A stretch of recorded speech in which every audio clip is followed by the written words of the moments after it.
What's up guys? I hope you are doing well. I am Veer. Welcome to study lover. देखिए हमारा एक mind blowing chapter चल रहा है यहाँ पर जिसका नाम है फंडामेंटल राइट. हम अब तक 6 चैप्टर कंप्लीट कर चुके हैं ऑलरेडी और ये हमारा 7th चैप्टर चल रहा है. ओके तो इस 7th चैप्टर में भी अब हम लास्ट में ही पहुंच चुके हैं. लगभग 2 या 3 लेक्चर और मैक्सिमम लूँगा इसके में, तो आप लोगों का कंप्लीट फंडामेंटल राइट फिनिश हो जाएगा. पर लेकिन ये देखिए हम आगे तो बढ़ रहे हैं, पर इसका मतलब ये नहीं है कि पीछे का सब कुछ भूलते चले जाएं. तो जो 6 चैप्टर कंप्लीट हो चुके हैं, मैं चाह रहा हूँ कि आप लोग रिवीजन करते रहें टाइम टू टाइम. ऐसा नहीं है कि बस आगे आगे के लेक्चर देखते रहें और पीछे के वो सारे निकल जाएं ऐसे ही कि जो आगे चल रहा है बस वो याद रह रहा है, पीछे का कोई भी याद नहीं है. तो जितनी इंपॉर्टेंट पढ़ाई है उतनी ही इंपॉर्टेंट इक्वल वेटेज देना है उसको, उस रिवीजन भी है.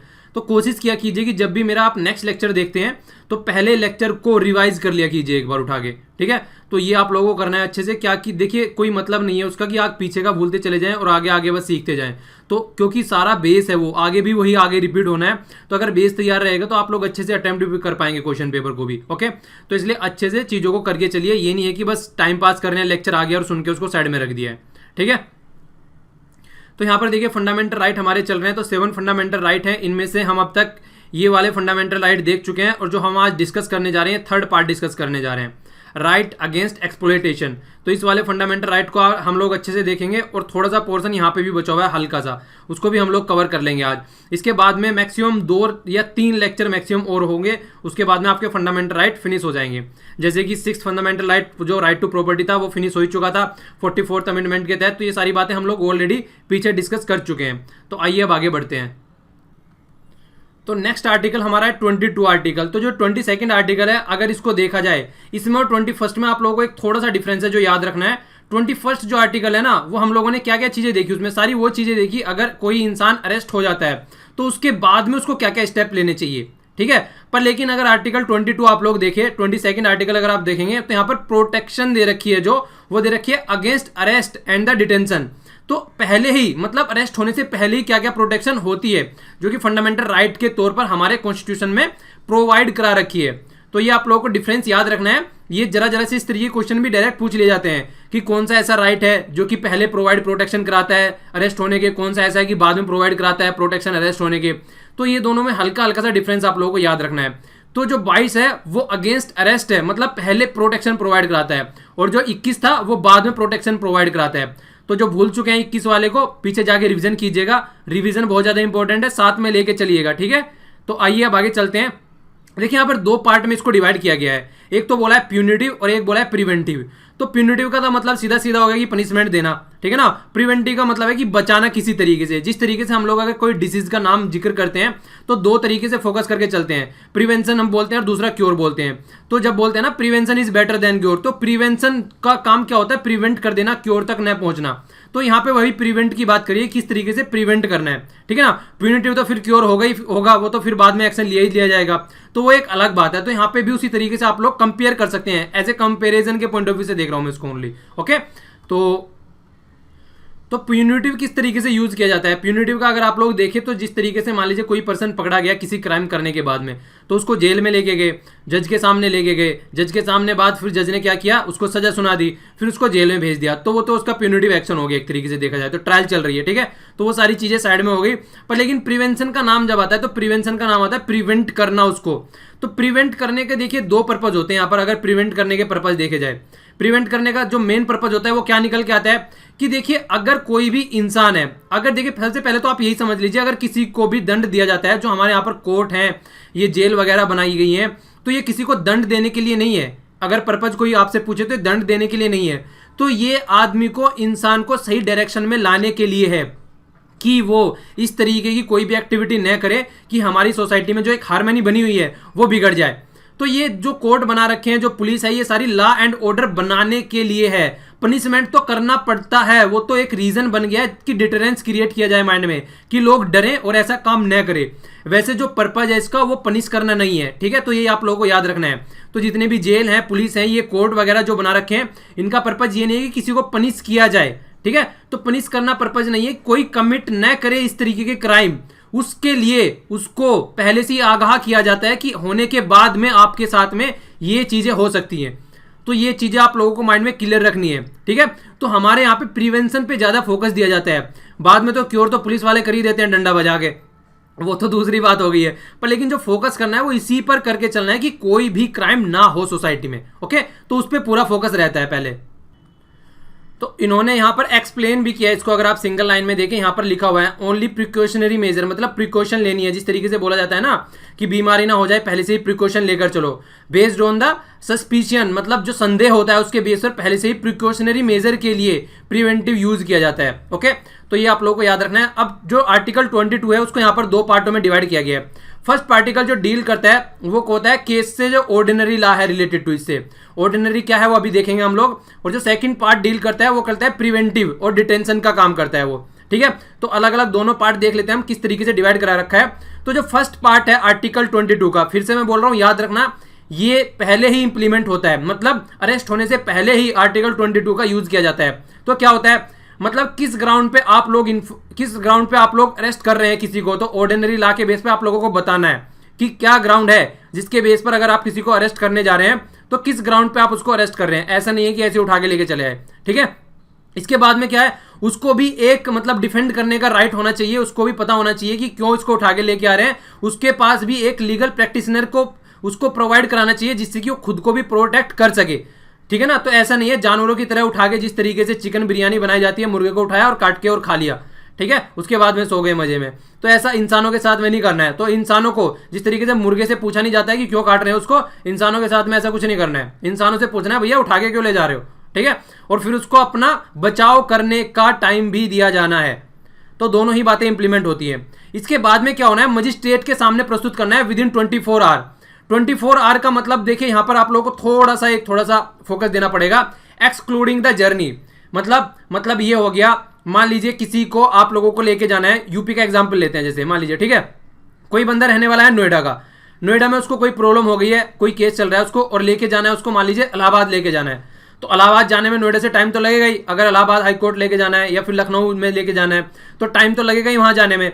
तो जो ये पार्ट जो जाने का जर्नी का टाइम है, इसको हटा के 24 आवर के अंदर ही मजिस्ट्रेट के सामने जाके प्रस्तुत करना है। कई बार कंफ्यूजन में डाल दिया जाता है इस तरह के क्वेश्चन यूपीएससी में अगर आते हैं तो। एसएससी में तो खैर इस लेवल पे नहीं पहुंचेंगे वो, एसएससी में तो यही पूछ रहे हैं कितना टाइम होना चाहिए, तो वहां पे थोड़ा कम लेवल रहता है, पर आप लोगों को पूरा बैकग्राउंड पता होना चाहिए, जिससे कि चाहे एसएससी का पेपर हो चाहे यूपीएससी का, आपका कोई भी क्वेश्चन न छूट पाए। ठीक है, तो इस तरीके से आपको पूरा फोकस देकर यहां पे चलना है।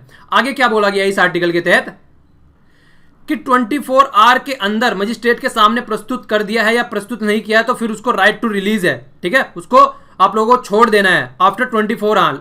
तो जब तक मजिस्ट्रेट न बोले फिर से डिटेंशन करने के लिए, डिटेन करने के लिए, पकड़ने के लिए, तो उसको छोड़ देना है, क्योंकि आपके पास में ऐसा कुछ भी नहीं है कि उसको पकड़ के रखा जाए।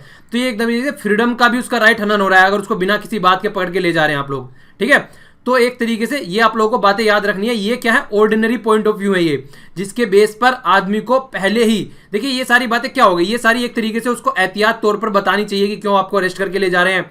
उसके बाद में आपको लोगों को प्रैक्टिशनर भी देना है, जज के सामने लेके जाना है, और हो भी सकता है कई बार संदेह के तौर पर उठा लेते हैं, तो फिर उसको विद इन 24 आवर रिलीज भी कर देना है, जर्नी का टाइम एक्सक्लूड करने के बाद में।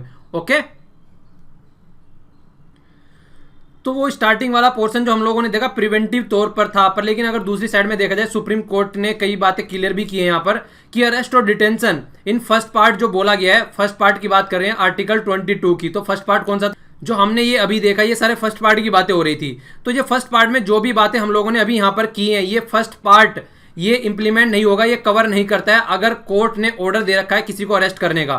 ठीक है, सिविल अरेस्ट किसी को किया गया है, या अरेस्ट ऑन फेलियर पे, जो इनकम टैक्स वगैरह कोई फेल हो गया उस पर अरेस्ट किया गया है, तो ऐसा नहीं है अगर इनको अरेस्ट किया जा रहा है, कोई इस मैटर में अरेस्ट किया जा रहा है, तो इनको भी 24 आवर के अंदर ही छोड़ना है। वो एक प्रिवेंटिव मेजर है, वो जिसके बारे में किसी ने ऑर्डर नहीं दे रखा है, वैसे किसी को उठा के ले आए तो उसके लिए वो बात है। ये ऐसा नहीं है कि अगर किसी को कोर्ट ने ही खुद ऑर्डर दे रखा है कि उसको उठा के लेके आओ, उसको भी 24 आवर के अंदर ही छोड़ देना है। ठीक है, तो थोड़ा सा कंफ्यूजन नहीं रखना है किसी भी तरीके से, कहीं पर भी जहां पे भी डाउट आए वहीं बोल दो, एकदम वहीं पे लेक्चर को रोक के और समझो कि बोल क्या रहा हूं। एक एक माइंड में वर्ड को क्लियर करके चलना है आप लोगों को। ठीक है, तो ये बात बोली गई है यहाँ पे। या फिर किसको डिपोर्ट करना है, कोई एलियन है तो उस पर भी ये इंप्लीमेंट नहीं होता है। ठीक है, तो इस तरीके से ये ऐसी जगह इंप्लीमेंट नहीं होता है जहां पे ऑलरेडी ऑर्डर दिया जा चुका है, ये वहां पे इंप्लीमेंट होता है जहां पे ऑर्डर नहीं दिया गया है अब तक। ओके, तो वहां पर इसकी इंप्लीमेंटेशन होती है। तो अब तक हम देख रहे थे ऑर्डिनरी लॉ के तौर पर, अब हम प्रिवेंटिव डिटेंशन के तौर पर देखते हैं कि कितने लंबे टाइम तक अगर किसी को डिटेन किया जाता है तो क्या होना चाहिए। तो वो सारी बातें यहाँ पर इंप्लीमेंट होती है। और ये आप लोगों को याद रखना है, ये दोनों ही किसके लिए होते हैं, सिटीजन के लिए भी है या फिर एलियन जो कोई बाहर से आकर यहाँ पर रहता है उसके लिए भी है। ऐसा नहीं है कि बाहर से अगर कोई इंसान आ रहा है उसको पकड़कर जब चाहे जेल में डाल दे और जब चाहे उसको छोड़ दे, तो उसको भी ये फंडामेंटल राइट अवेलेबल है उसके लिए भी। तो ये सेकंड पार्ट है जो आर्टिकल 22 का हमने अभी पीछे देखा था, उसका ये सेकंड पार्ट है। तो सेकंड पार्ट में क्या बोलता है कि अगर किसी को आप लोगों ने डिटेन कर लिया है, कैन नॉट एक्सीड, प्रिवेंशन की बात करें, प्रिवेंटिव की मतलब क्या होता है, प्रिवेंटिव का मतलब ये होता है, देखिए कई बार क्या होता है, मान लीजिए कहीं पर नरेंद्र मोदी जी की रैली हो रही है, ठीक है, कहीं पर उनको जाना है, तो आसपास में कुछ ऐसे होते हैं बदमाश टाइप के इंसान ऐसे होते हैं जिन पर कुछ शक रहता है कि ये कुछ उल्टा सीधा करेंगे, तो क्या कर लेती है पुलिस, उस आसपास के इंसानों को उठा लेती है, जो कि पहले जिनके ऊपर क्रिमिनल के चार्ज हैं, जिनके ऊपर कुछ संदेह रहता है कुछ गलत कर सकते हैं, ठीक है, तो इस तरीके के इंसान को पहले उठा लेती है। तो उनके लिए बात यहां पर की जा रही है एक तरीके से देखा जाए तो। यहां क्या बोला जा रहा है कि अगर किसी को इस तरीके से उठा लिया जाए, जैसे मुजफ्फरनगर में दंगे हुए थे, तो उसका भी आप एग्जांपल ले सकते हैं यहां पर। तो आगे अगर कुछ भी इस तरीके का दिखता है तो जो आसपास में उस टाइम पे जिन्होंने वो दंगे भड़काए थे, जिनका नाम उस टाइम पे देखा गया होगा, कहीं पे दर्ज रहा होगा थोड़ा बहुत भी, तो उनको उठा लिया जाएगा अगर जरा मरा सा भी मुजफ्फरनगर में आगे फ्यूचर में कुछ हो रहा है तो ये प्रिवेंशन के तौर पर किया जाता है, जिससे कि आगे इस तरीके की सिचुएशन न बन जाए फिर से। ओके, तो यहां पर क्या किया जाता है, यहां पर देखिए क्या कंडीशन होती है, यहां पर बोला जाता है कि अगर किसी को आप इस तरीके से उठा लेते हैं तो 3 मंथ तक आप लोग रख सकते हैं, उससे ज्यादा आप लोगों को इसका टाइम पीरियड इंक्रीज नहीं करना है। और वो भी एडवाइजरी बोर्ड की रिपोर्ट के बाद, जिस एडवाइजरी बोर्ड में जज होते हैं हाई कोर्ट के भी, अगर वो एडवाइज करे तो उसके बाद ही उसको 3 महीने तक भी डिटेन किया जाता है, ठीक है। मतलब ऐसा नहीं है कि उठा के वैसे ही ले आए, तो उसके लिए भी ग्राउंड तैयार किया गया है कि किस तरीके से उठा के लेके आना है और कितने टाइम तक उसको रख सकते हैं। और जिसको उठा के लेके आए हैं उसको बताना है कि भैया क्यों उठा के लेके आए हो, ये तो बता दो कम से कम यार। तो उसको भी बताना है कि भैया इसलिए उठा के लेके आए हैं, आप सोसाइटी में दंगा फैला रहे हो तो इसलिए उठा के लेके आए हैं आपको। तो उसके पास भी राइट है कि उसको बताया जाए कि किस तरीके से कि उठा के लेके आए हैं, तो उसको बताना है जिसको उठा के लेके आ रहे हैं, भले ही जेल में लाके बताएं।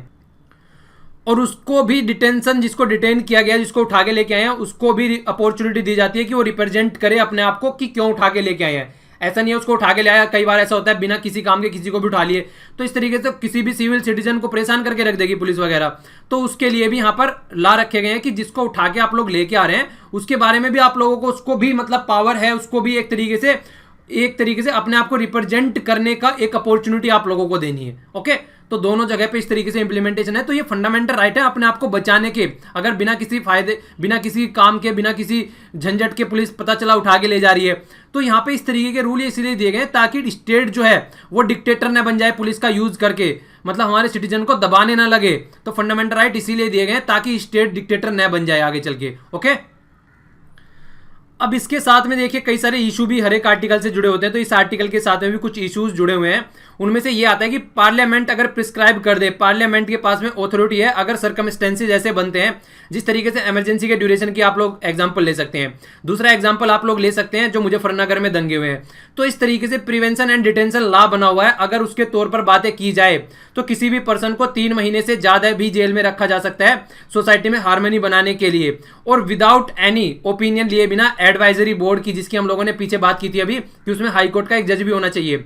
तो बिना एडवाइजरी, जिसमें हाई कोर्ट का जज भी है, पार्लियामेंट ने लॉ बना रखा है कि लॉ एंड ऑर्डर बनाए रखने के लिए सोसाइटी में किसी को डिटेन भी किया जा सकता है। और इसका काफी यूज भी किया गया जब इमरजेंसी के ड्यूरेशन में दुनिया भर के इंसानों को जेल में डाला गया था उठा के, तो इसका यूज भी किया गया। पर लेकिन फिर क्या हुआ, 44th अमेंडमेंट आया 1978 में, उसने क्या किया, जो डिटेंशन का ये पीरियड है उसको घटा के 3 मंथ से 2 मंथ कर दिया गया। ठीक है, देखिए सबसे बड़ी बात ये होती है कि किसी न किसी तरीके से बस हमको सिटीजन को राहत पहुंचानी है, क्योंकि गवर्नमेंट के हाथ में पावर है, वो कुछ भी कर सकते हैं। अगर उनको बाउंड नहीं किया जाए तो वो अपने हिसाब से काम करेंगे। तो इसलिए ताकि वो अच्छे लेवल पे काम करे, ऐसे ही नहीं है कि किसी को बिना किसी बात के उठा के जब उनका मन करे जेल में डाल दे। तो इसीलिए यहाँ पे इस तरीके के आर्टिकल दे रखे हैं। तो 44th अमेंडमेंट के तहत 3 महीने बोला इन्होंने ज्यादा है, 3 महीने से घटा के 2 महीने करो। पर लेकिन आज तक ये 3 महीने से जो 2 महीने वाला फंडा है इंप्लीमेंट नहीं किया गया, 3 महीने पर ही टिके हुए हैं, 3 महीने ही इंजॉय कर रहे हैं जिसको उठा के ले जाते हैं। ठीक है, तो ये आज तक इसको घटाया नहीं गया है। और इसके अलावा देखिए कॉन्स्टिट्यूशन में जैसे मैंने आप लोगों को बताया था बहुत सोच समझकर चीजें रखी गई हैं सारी। तो कॉन्स्टिट्यूशन ने डिवाइड कर रखी है ये लेजिस्लेटिव पावर भी किस तरीके से, प्रिवेंशन से या डिटेंशन से रिलेटेड जो भी बातें होती हैं पार्लियामेंट के बीच में भी और स्टेट लेजिस्लेचर के बीच में भी, तो दोनों के बीच में ये पावर डिवाइड करके रख रखी है। ठीक है, तो पार्लियामेंट के पास में एक्सक्लूसिव ऑथोरिटी है किससे रिलेटेड, अगर डिफेंस से रिलेटेड कोई इस तरीके की बात होती है या फिर फॉरेन अफेयर से रिलेटेड या फिर सिक्योरिटी ऑफ इंडिया, तो सिक्योरिटी और हार्मनी बनाए रखने के लिए इंडिया की, तो अगर कोई भी बात होती है तो उसके लिए पावर किसमें है, पार्लियामेंट में है। प्रिवेंशन करने के लिए कोई लॉ बना सकती है और उसको इंप्लीमेंट भी कर सकती है। तो ऑथोरिटी किससे दे रखी है, पार्लियामेंट को दे रखी है ओनली, स्टेट के पास में ऑथोरिटी नहीं है डिफेंस से, फॉरेन अफेयर से या सिक्योरिटी ऑफ इंडिया की बात की गई है यहाँ पे। ओके, और पार्लियामेंट और स्टेट लेजिस्लेचर दोनों को दे रखा है। अगर होती है सिक्योरिटी ऑफ स्टेट, याद रखना वहां पर कंट्री की बात की जा रही है और यहां पर स्टेट की बात की जा रही है। और फिर बात आती है public order, law and order बनाने वाली बात आती है, तो वो किसके पास में है, वो तो नॉर्मल सी बात है, वो तो ऑलरेडी स्टेट के पास में ही है। और ये इसेंशियल सर्विस प्रोवाइड करानी है कम्युनिटी को, तो उसके लिए मतलब कोई भी ऐसा नहीं है कि पता चला जाम लगाए पड़ा हुआ है, किसी को सर्विस भी प्रोवाइड नहीं कराने दे रहा है सोसाइटी में, तो उससे रिलेटेड भी पार्लियामेंट और स्टेट लेजिस्लेचर दोनों के पास में पावर है।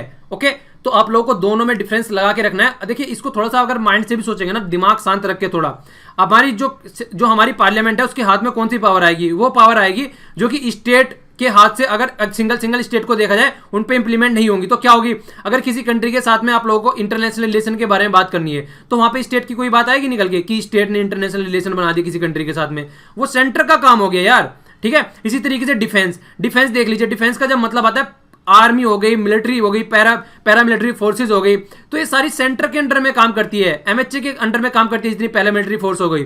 पर लेकिन जब पुलिस की बात आती है, पुलिस की बात कर रहा हूं मैं यहाँ पे, तो जब पुलिस आती है तो वो पुलिस किसका सब्जेक्ट है, वो स्टेट का सब्जेक्ट है लॉ एंड ऑर्डर बनाने के लिए।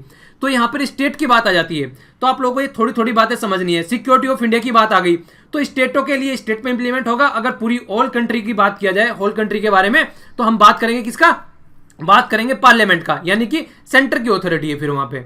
ओके, आगे काफी इंटरेस्टिंग फैक्ट आप लोगों को देखने को मिलेंगे यहाँ पे, जो नीचे वाले पोर्शन में यहाँ पे ये दे रखा है। ये तो देखिए वैसे ही डाल दिया मैंने ताकि आप लोगों को थोड़ा पता होना चाहिए कि पहले पार्लियामेंट ने इस तरीके की हरकतें कर चुकी है प्रिवेंशन एंड डिटेंशन से रिलेटेड। तो प्रिवेंशन एंड डिटेंशन एक्ट 1950 में बनाया गया, एक्सपायर हो गया, फिर 1969 में बोला इसका कोई मतलब नहीं है। मेंटेन इंटरनल सिक्योरिटी वगैरह से रिलेटेड एक्ट बनाए गए, फिर उसको भी रिपील कर दिया गया। तो ये इतने सारे एक्ट बनाए गए, इनको याद नहीं रखना है। ठीक है, तो ये बनाए जा चुके हैं कि नेशनल की सिक्योरिटी रखनी है, प्रिवेंट करना है ब्लैक मार्केटिंग या फिर मेंटेनिंग सप्लाई इसेंशियल सर्विसेज। जिस तरीके से होर्डिंग हो जाती है जब प्याज के प्राइस बढ़ते हैं, तो इसका मतलब ये नहीं है कि प्याज की पैदावार नहीं हुई इसलिए प्राइस बढ़ रहे हैं। वहां पे प्याज के प्राइस तब बढ़ते हैं, ओनियन के प्राइस तब बढ़ते हैं जब उसकी ब्लैक होर्डिंग होती है, मतलब गोदामों में उसके गोडाउन्स में उसको छुपा के रख दिया जाता है, मार्केट में नहीं आने दिया जाता है। तो इस तरीके की चीजों से भी बचाने के लिए, टेररिस्ट या फिर डिसरप्टिव एक्टिविटी के लिए भी टाडा जिसको बोला जाता था, उसके तहत भी बात की जाती है, उसको भी रिपील कर दिया गया। तो ये सारे इतने तरीके के ये एक्ट हैं यहाँ पर, ये ओनली प्रिवेंटिव मेजर के लिए हैं। आप लोगों को याद नहीं रखने ये, ठीक है ना, याद नहीं रखने, बस पता होना चाहिए कि इस तरीके के भी कुछ है हमारे कॉन्स्टिट्यूशन में। वो याद किस लिए रखने हैं, वो इसलिए रखने हैं कि कुछ है, क्योंकि इस तरीके का प्रोविजन किसी भी डेमोक्रेटिक कंट्री में कॉन्स्टिट्यूशन में नहीं रखा गया कि कॉन्स्टिट्यूशन का इंटीग्रल पार्ट बना दिया हो प्रिवेंशन एंड डिटेंशन को, बट हमारी कंट्री में ऐसा है। तो ये इसलिए आप लोगों को याद रखना है, ना कि ये याद रखना है आप लोगों को, ये याद नहीं रखना है, बस ये याद रखना है कि ये प्रिवेंशन एंड डिटेंशन का जो कॉन्सेप्ट है हमारे कॉन्स्टिट्यूशन में, अगर कोई हरकत करता है तो वो हमारे कॉन्स्टिट्यूशन का इंटीग्रल पार्ट है। और जगह अगर आप लोग देखेंगे तो लॉ एंड ऑर्डर का अलग से पार्ट होता है, वो कॉन्स्टिट्यूशन का पार्ट नहीं है, पर हमारे यहाँ कॉन्स्टिट्यूशन में रखा गया है, जो कि ब्रिटेन में था ओनली फर्स्ट वर्ल्ड वार और सेकंड वर्ल्ड वार के टाइम में। उसके बाद में ब्रिटेन में भी हटा दिया गया ये, पर इंडिया में पुराने टाइम से ये ब्रिटिश रूल में भी था। बंगाल स्टेट के बारे में जब बात की जाती है प्रिजनर रेगुलेशन से रिलेटेड 1818 में, या फिर डिफेंस ऑफ इंडिया एक्ट 1939, उसमें भी ये प्रिवेंशन एंड डिटेंशन का बात रखी गई थी। तो इंडिया एक ऐसी डेमोक्रेटिक कंट्री की बात कर रहा हूं मैं, ठीक है ना। तो डेमोक्रेटिक कंट्री के अलावा वैसे अगर जो डेमोक्रेसी नहीं है वहां पे तो इस तरीके की हरकतें बहुत ज्यादा देखने को मिलेगी। किसी को भी उठा के जेल में डाल दो, नॉर्थ कोरिया का एग्जांपल आप ले लीजिए, वहां पे वो जब चाहे वो तब से कर सकते हैं। उन्होंने रेडियो तक लगा रखी है सबके घरों में, सबकी बातें सुनता है कि क्या करते हैं, मेरी कोई बुराई तो नहीं कर रहा है, कान लगा के, ठीक है। तो इसलिए वहां पे एक अलग बात हो गई, पर लेकिन इंडिया में ये कॉन्स्टिट्यूशन का पार्ट बना रखा है, ठीक है। तो प्रिवेंशन वाला पोर्शन जो मैंने आप लोगों को अभी बताया, और ये और किसी कंट्री में नहीं है अगर डेमोक्रेसी के पॉइंट ऑफ व्यू से लेकर हम इसको